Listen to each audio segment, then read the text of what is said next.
మీకు heart disease తగ్గించుకోవాలంటే ఏం చేయాలి అనేది అనేక మంది అనేక రకాలు చెప్తుంటారు. ఏది మోర్ ఇంపార్టెంట్, ఏది లెస్ ఇంపార్టెంట్ అనే విషయాలు ఒక్కసారి మనం చూసుకుందాం. మనకు అన్ని హ్యాబిట్స్ తెలుసు, కానీ మనం మేనేజ్ చేయలేకపోతున్నాం. స్మోకింగ్ అనేది ఎటువంటి పరిస్థితుల్లో ఉండకూడదు, అది కంప్లీట్గా అవాయిడ్ చేయాలి. ఉన్నది ఏంటంటే ఎల్డిఎల్ కొలెస్ట్రాల్ అనేది బాగా జాగ్రత్తగా చూసుకొని కంట్రోల్ పెట్టుకోవాలి. మరీ 190 దాటి ఉంటే మనం మెడిసిన్ వాడుకోవాలి. బీపీ మాత్రం ఖచ్చితంగా 130/80 కింద తక్కువ పెట్టుకోవాలి, అది చాలా ఇంపార్టెంట్. షుగర్ అనేది ఎర్లీగా కంట్రోల్ చేసుకోవాలి, అది రాకుండా అనేది ముందే చూసుకొని ప్రీ డయాబెటిక్ రేంజ్లో ఉంటే మనం దాన్ని కంట్రోల్ చేసుకోవటం ఈజీ, టాబ్లెట్స్ లేకుండా కంట్రోల్ చేసుకోవచ్చు.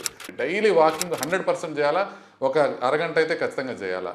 వెయిస్ట్ హైట్ రేషియో 0.5 కన్నా ఎక్కువ పెట్టుకోవద్దు. డీప్ ఫ్రైడ్ స్నాక్స్ పూర్తిగా అవాయిడ్ చేసేసేయండి.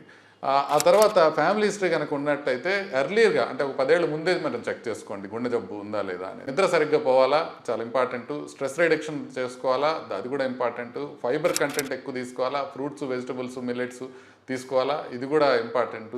కొంచెం స్ట్రెంగ్త్ ట్రైనింగ్ చేసుకోవాలా, ఇది కూడా ఇంపార్టెంట్. వైట్ రైస్ కానీ, మైదా కానీ, స్వీట్స్ కానీ తగ్గించాలా. ఎల్పిఏ అనేది, లైపోప్రోటీన్ ఏ అనేది ఎప్పుడో ఒక్కసారైనా చెక్ చేసుకోవాలా లైఫ్లో. బ్లెండెడ్ ఆయిల్స్ తీసుకోండి, ఒకటి కేవలం సన్ఫ్లవర్ ఆయిల్ కాకుండా కొంత మస్టర్డ్ ఆయిల్, కొంత గ్రౌండ్ నట్ ఆయిల్ ఇట్లా కలిపి తీసుకోండి. ఆల్కహాల్ తగ్గించండి. అదేవిధంగా ఫ్యాటీ లివర్ ఉంటే దాన్ని కంట్రోల్ చేసుకోవడానికి ప్రయత్నం చేయండి.